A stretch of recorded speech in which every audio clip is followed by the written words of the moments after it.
Um, in the recent past, we have had conversations about a number of issues that affect our country. And I would like to build on this background by looking at, of course, issues of governance and focusing on the quality of the policies and the priorities that our government sets for us. In the recent past, in fact, a few weeks back, we have seen our elected leaders and heard directly on the floor of Parliament these leaders objecting that there has not been any single payment made by government to the members of Parliament, which payment is illegal, a bribe. It's called moral bribery. We have seen the president himself come out to admit that he paid these MPs and that he has paid them 100 million per legislator. This has been a selective process targeting especially the MPs that are easy to bribe. And I want to focus on the economic, not necessarily the legal implications, the economic implications of such an approach to governance.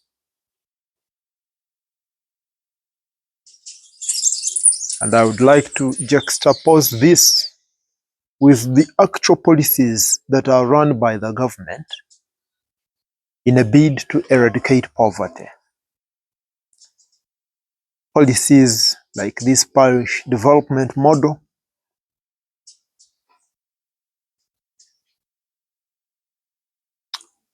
policies, quite a number of them, they have uncoordinated names and brands, and it's definitely difficult to recall all of them. Some are called Entandikwa Scheme, Operation Wealth Creation, etc., etc. If you focus on the parish development model, started in 2000, in fact 2022, that's when the first round of capital started flowing. And this aims at eradicating poverty through economic empowerment. The approach is that the government releases 100 million, which is given to every village in the country. So all the beneficiaries at a village level have got to benefit from the fund that equates to 100 million shillings, with each beneficiary expected to borrow, it's borrowing, up to 1 million. So then you propose a project, they assess its viability and suitability, and then they advance to you a loan which shall be repaid of 1 million shillings. So then you run your project, you obtain the proceeds, and you repay the interest. Such a policy would be a strong foundation for economic transformation. You would literally require a strong policy and institutional framework to be able to identify the bona fide project beneficiaries before you proceed, in fact, to have the flow of capital to the targeted population. But also, such an approach to economic transformation would mean that the government is able to map out and root out the direct forms of corruption, where you have leaders that seek to benefit themselves, especially at the grassroots level. You have a chairman, a parish chief, whom are called Gombora chiefs, because these are the ones that provide grassroots level at a village level, at a parish, who are able to identify beneficiaries and also target projects that are prudent, not only seeking to benefit their own kinsmen and family members. And of course, to be able to achieve this, there is urgent need to recruit these chiefs on the basis of merit. And then we understand that over 75% of civil service jobs in Uganda are not issued on merit. This means that some of whom include these Gombora chiefs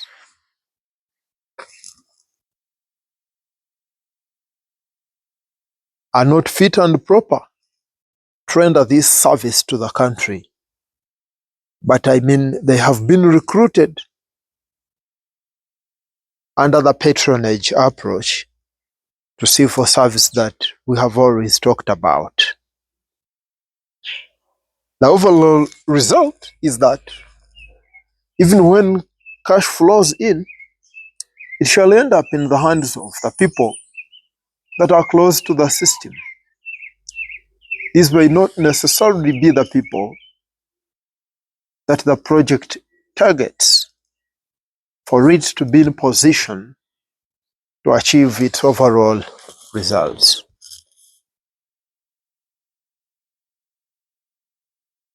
Where is the problem?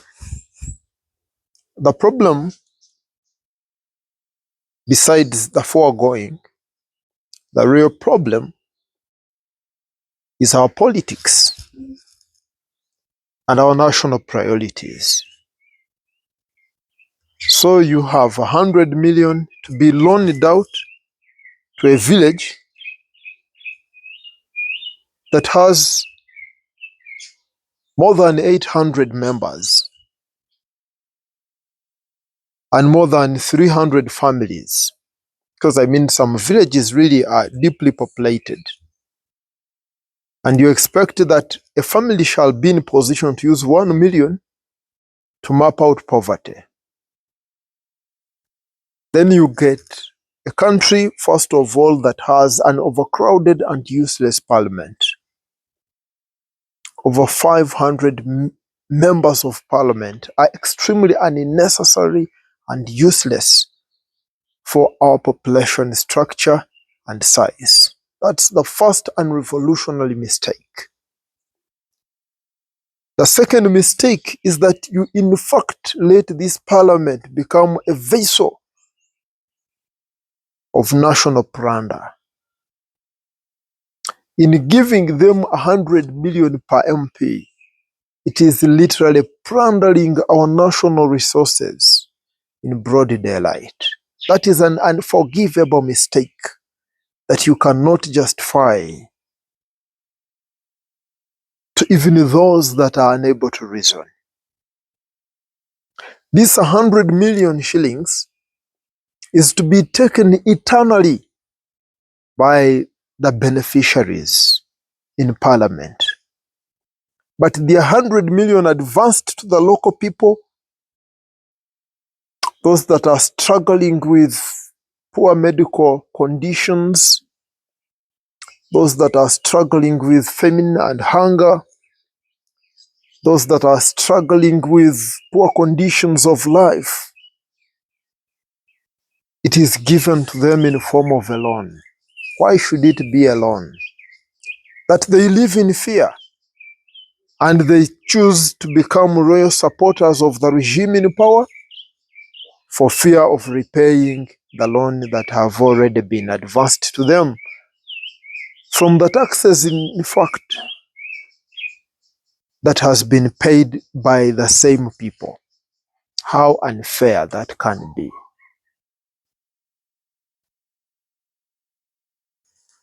And then, as head of state, you then arrange to walk across the whole country to assess the viability of such a sham project.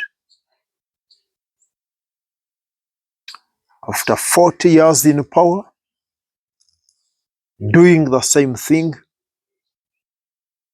you walk all the way from Entebbe and maybe Nakasero State Lodge. You trek down to Kigezi. You identify a small village. You pull a convoy of armored vehicles, each one of them capable of feeding that community for a full year, only to check the progress of a project that is involving 3 birds, and maybe by the grace of God, 1 goat. And you pull an entire camera team, an entire presidential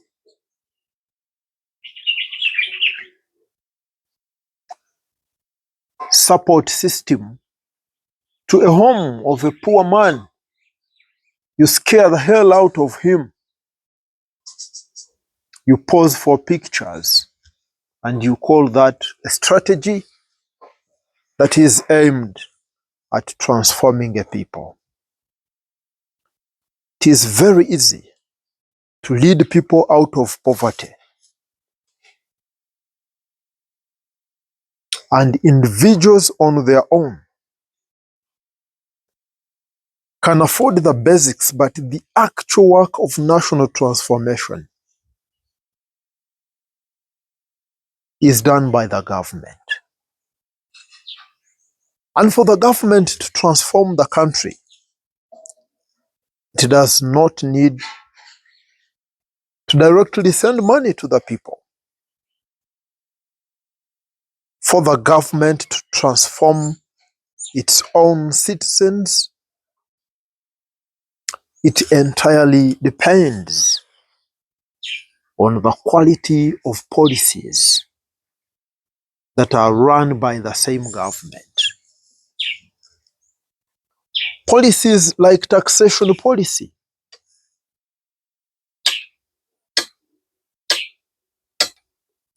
You have a tax system that maps out a section of people and overtaxes them and ensures with greater success that such a group of people cannot succeed.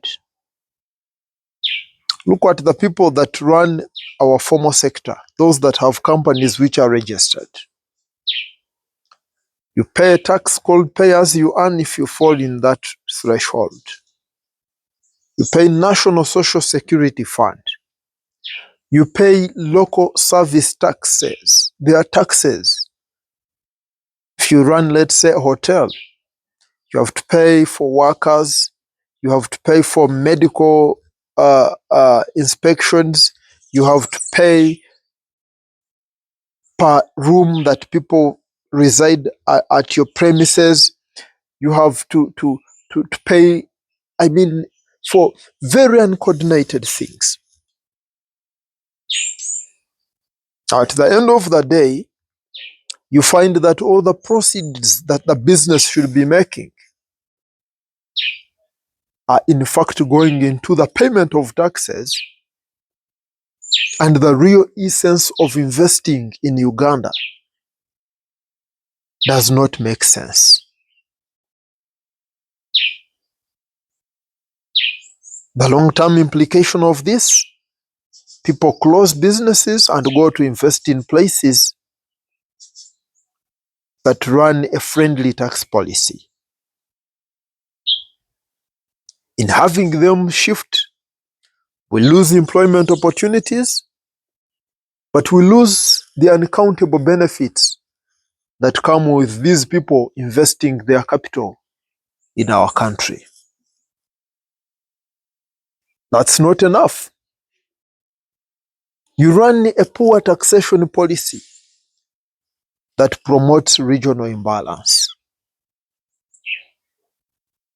Why would you, for example, tax a young man who is running a shop around William Street, a shop that has around 20 phones or maybe 100 phones, and you say that you cannot tax a farmer in Chiruhula who has over 1,000 herds of cattle? What exactly justifies that? But the implication of this is that people around the central business district who are engaged in these small-scale businesses shall not realize the proceeds of their labor, whereas those in the cattle corridors will be in position to sell just one animal and send all their children to the university to study the most affluent courses. While this man is struggling with his small business around the city square, the other man in the village who has been exempted on taxes by the government is surviving on surpluses.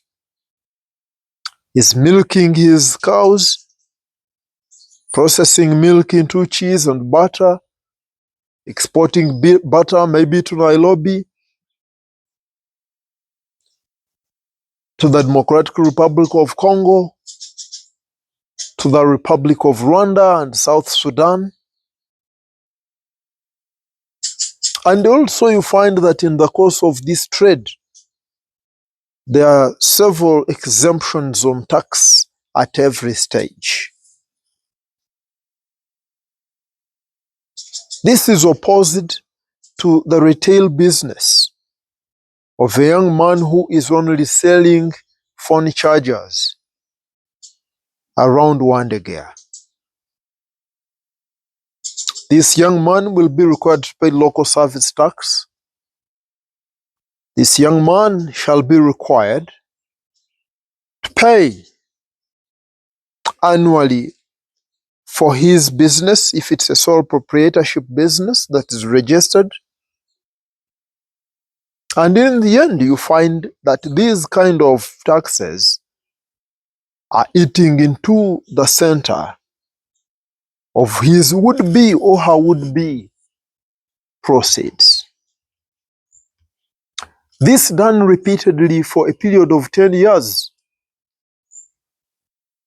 shall translate into regional imbalance.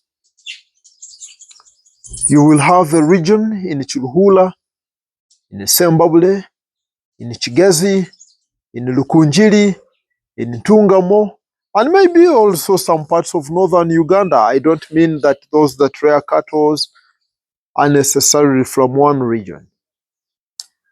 Develop at a faster pace as opposed to these that are struggling and hustling in the city center.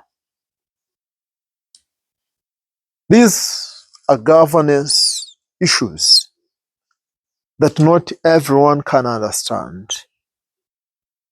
but the same have a profound bearing on the quality of life that the ordinary Ugandan shall find himself living. You will increasingly find that not everyone can afford to send his child to the university. Or if at all you send them to the university,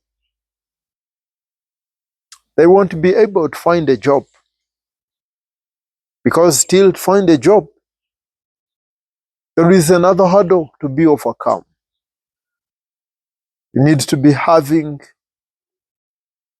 a godfather well positioned in the government that is willing to take a risk to take you on. And you find that those that are specially gifted to serve the country with distinction are locked out of the civil service, while the weakling, both physically and intellectually, obtain these opportunities, but they are unable and even unwilling to serve. They occupy a position to receive a salary. You never walk into their office and obtain a service. That's how we end up with a civil service system that is effectively rotten. Does it concern us? We might argue that these are political issues. But the day you have a sick patient in your family and you walk into the hospital and it takes you essentially or a lifetime to obtain the attention of a trained and later on well-motivated medical worker, that's when you will understand that these issues are not political. In fact, they are existential threat against ourselves. We might also argue that we are not interested in politics until we walk into our neighborhood and we cannot find a public school that is capable of educating our young ones. You find that every other private school that is, endowed with the requisites, the basics of an education system, is also owned by this civil servant who is from his well or her well-privileged background, and he has set his or her tuition structure such a level that you may not manage. And you have to sell your entire fortune, in fact, to be able to afford to educate your child. That's when we shall understand that yes, we may be quiet, but life shall pull us from our own hiding. Thank you for the love of God and our country.